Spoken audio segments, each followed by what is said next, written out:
Hey, good morning, everybody. Welcome back to our weekly creature feature. I have some exciting things to share with you this week. But before we get started, if you're joining us right now, welcome. Please feel free to say hello. Let us know how you're doing in our comment feed. And then, as always, if you have a question during this live feed, feel free to ask. We'll try to get to all the questions. If we can't, we'll go back and answer them later. We promise to try to get to all your questions today.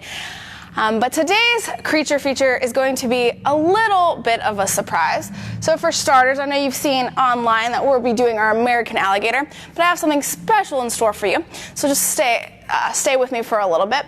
First, I just want to talk about American alligators, so we know a little bit more about them. They are found in North Carolina. Luckily, we're not going to find an alligator around here, although there was one found in Lake Wylie last summer. I think someone released it there, though, so no worries. They're found in swamp-type habitats, and so that's why it's going to be closer. You're going to find closer to our coast in North Carolina. They don't like salt water because they actually don't have a mechanism to remove salt from their body. So if they're found in salt water, it's for very short periods of time. So you're not going to find them in the ocean or anything like that. Now, to kind of give you an idea about alligators, and if you're thinking, what's the difference between an alligator and a crocodile? So I have a model of an alligator skull right here, a picture up here to kind of help me out too. But so if you're looking at this is our American alligator skull. You're going to notice that it has a U-shaped snout if you're looking at it. Same up here. So here's our alligator, a U-shaped snout. If you were looking at a crocodile, it would have more of a V-shaped snout, so it's thinner, longer. The other thing, too, that you'll notice if you can look at their teeth. So if you're looking at an alligator's teeth, what do you guys see? Are their bottom teeth sticking up over the top, or are their top teeth sticking up over the bottom? And you'll notice it's those top teeth sticking down over the bottom. You're not going to see any of an alligator's bottom teeth stick up over the top. Now, if you're looking at a crocodile, though, you're going to notice there is one tooth that comes up underneath that actually sticks up over the top. So you're going to have top and bottom, be able to see teeth on both sides. So that's another way to tell the difference, though I doubt anyone wants to get close enough to an alligator or crocodile to figure that one out. If you're in North Carolina, you should only be seeing alligators unless you're at a zoo or something like that. So that helps us too. Another thing, do you guys know, are alligators threatened or endangered species? So, they actually technically are still listed as a threatened species in the United States. And the reason being has to do with that crocodile. We have an American crocodile. It is very endangered. And where it lives, there's also American alligators. So people confuse them and sometimes will kill the crocodiles in place of the alligators. But our alligator friends here, they're doing great in the wild. They were once an endangered species, mainly due to people killing them for things like their hide to make jackets and boots and all those things like that. But this is one of our success stories where we as humans came together and we saved this American alligator from extinction. So that's awesome, and they're thriving now in the United States. So hopefully now with a little bit of information about American alligators, you're ready for my surprise. Of course, like all of ours, we're going to meet an alligator. But my alligator today is brand new to us. We have a relationship with Alligator Adventure Myrtle Beach, where we exchange our alligators when they get too large for educational purposes. And so this week, I actually went and exchanged our old alligator that got too big for a new one. So we have a brand new baby, only a few months old alligator to reveal to you guys today. So give me one moment to get her out, or him out.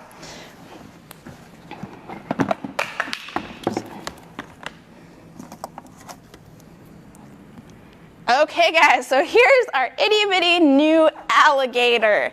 It's only about the size of my palm to kind of give you an idea. Before I tell you a little bit more about him or her, we actually don't know the gender. Does anyone have any questions?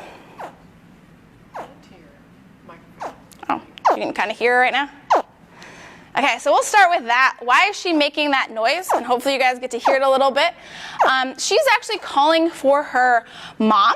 Alligators are one of the, and actually crocodilians in general, the group that alligators are found in, are one of the few reptiles that actually are raised or taken care of by their mom at first. So what happens is after the babies hatch out of eggs, the mom actually sticks around. They stay in the same area for 1 to 2 years, and the baby will actually call if feeling threatened or in danger to their mom to come help them out. So since she's newly here, that would be her mechanism to protect herself, because as you can see, she would be likely eaten by something at this size. And in fact, over 80% of the babies that do hatch out don't make it. So that's why they kind of make this call as a protection mechanism when they're this small. How big will it get? So that's a great question. So on average, female alligators get 8 to 9 feet. Males can get 10 to 12. As I said, we don't know her gender. There's no easy way to test for it, and it's not important to us to do an invasive kind of mechanism to figure that out. But one of the largest alligators on record was 16 feet long and over 1,000 pounds. Okay, awesome. So since we were talking about babies, how many babies do they have at a time? Well, they typically lay 35 to 50 eggs. The mothers do build kind of like a nest cavity or something to conceal those eggs so that predators won't come and try to eat them. And then she'll know when they're starting to get ready to hatch out to remove kind of that covering so they can easily come out. What's crazy, though, is a female alligator can lay up to 90 eggs at one time. So have lots of babies to take care of depending. And as I said, they do take care of their young, which is really cool. How do you find out? Is there any visible sign if it's male or female? There's no easy way to tell. With a lot of reptiles, actually what you have to do is a probing mechanism. And so you have to put something inside them internally, which can be painful and stuff like that. So there's no real easy way to tell, especially at this age too, if this is a male or a female. Obviously by size and things like that, we can tell later on. And how many teeth do they have? So that's a great question. I can't remember off the top of my head, sorry guys, but I do know that they lose over 3,000 teeth throughout their lifetime. And unlike us, if they lose a tooth, it regenerates. So constantly, if they're trying to catch food and a tooth breaks off, they're easily able to regrow in a new tooth. So awesome. So some other cool things about alligators I'd like to share with you. Alligators have something very special with their eyes. Does anyone know what's special about their eyes or eyelids? So they actually have a third eyelid. We have two, an upper and lower, and we blink and that clears our eye. They have the same, so they can close their eyes if they're sleeping or something like that, but they also have a third eyelid that is translucent or see-through. So they can close that to see underwater, to keep debris and things like that out of your eyes. If you try to go swimming in a swimming pool and you open your eyes, it hurts. So that kind of helps them out in the wild so they're able to, protect themselves and find their food. What is a typical, how far can they see? How can they see? Again, that's a great question. I actually don't know how far they can see with their eyesight.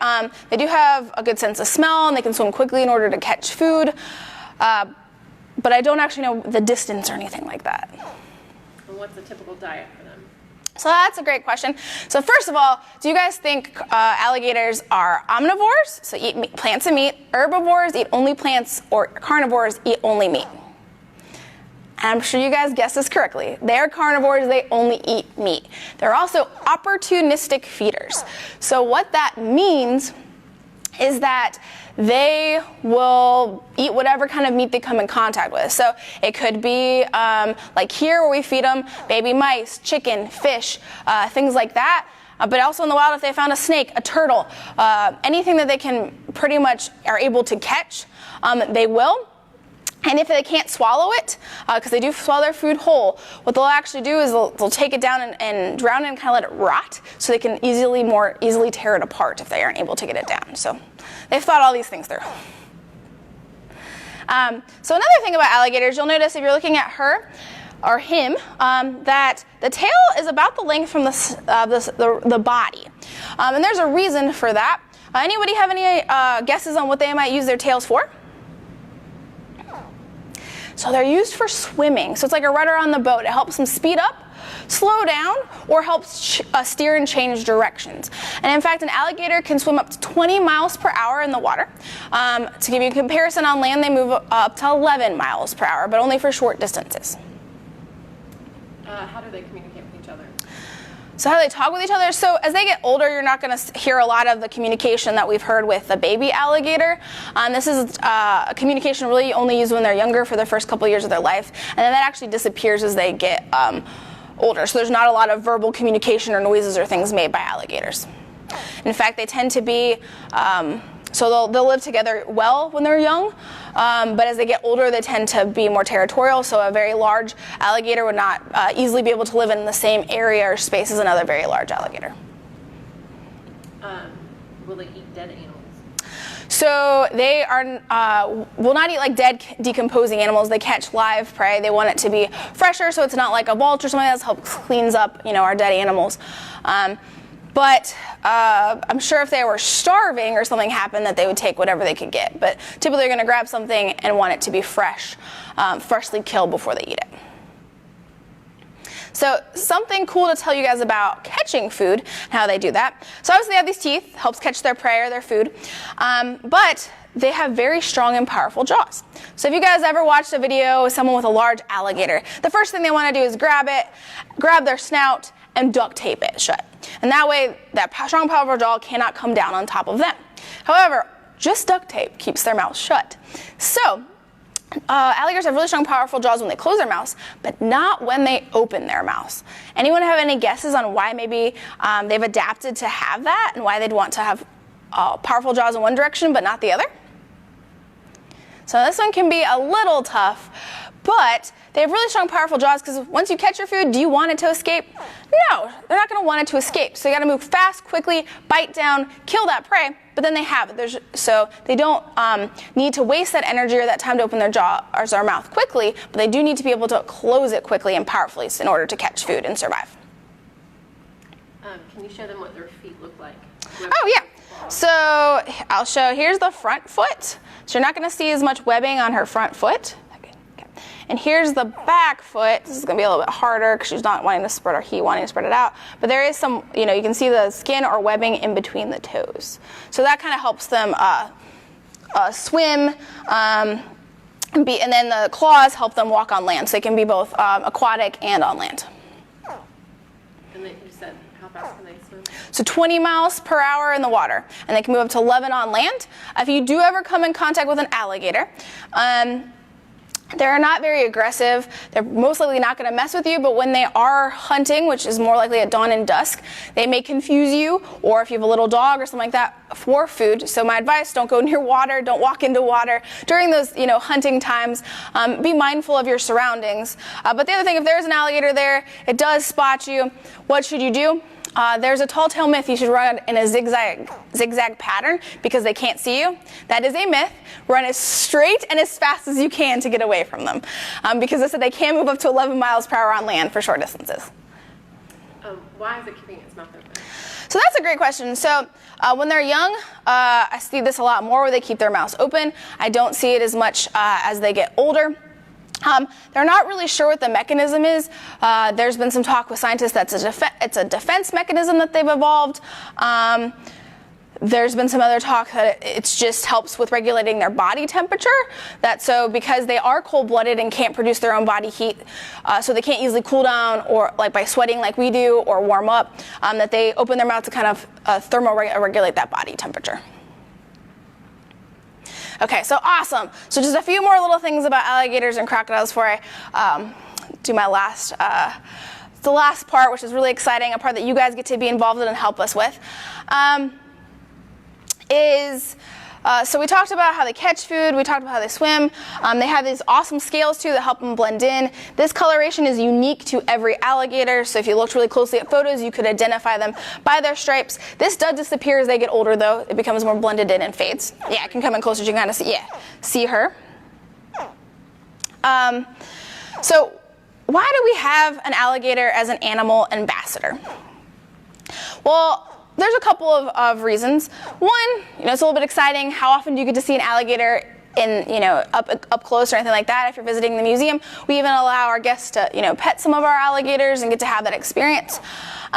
Two, reptiles are very, a lot of people are afraid of them. They're misunderstood. So it's a great chance for us to talk about their purpose, why we have alligators, why we need to have them around, and then tell that story I did earlier about how they're still considered a threatened species because species like them are endangered, and so what can we do to help? So some things we can do to help is obviously not buy things that are made from crocodile and endangered species skin, but also one of the biggest threats to endangered species of reptiles is habitat loss. So by helping keep our environment clean, by helping not destroy our environment, even recycling paper so that we don't keep cutting down more trees are things that help keep their habitat around. They depend highly on water, so keeping that water clean so not polluting our waterways. All those things are going to help our alligators and their crocodilian friends. Any more questions? Okay, so on to the exciting part now. We are going to let you guys help us name our new education ambassador, Alligator. Staff have chosen 2 names. Now, before I reveal them, we have a theme going on here with our alligators of naming them after dragons. So we're going to continue that theme. You're going to help us decide between 2 names that staff liked and vote on them to help us decide what we should name our new education alligator. So our 2 names are going to be SMAUG, after the dragon and the Hobbit, the other one is going to be Night Fury, after this type of dragon that's in How to Train Your Dragon. We already had a Toothless, so we can't name this one Toothless again, but I think Night Furies are pretty cool. So here's our 2 names, so feel free to join us later. You'll see us post voting on our web or on our social media pages. Feel free to jump in there and let us know which one you think our alligator should be named. So thank you all for joining us. If you've asked some questions since then, I promise you I'll pop in and answer those as soon as I can. And hopefully I'll see you guys next week for our next creature feature, which I don't know yet what it's going to be.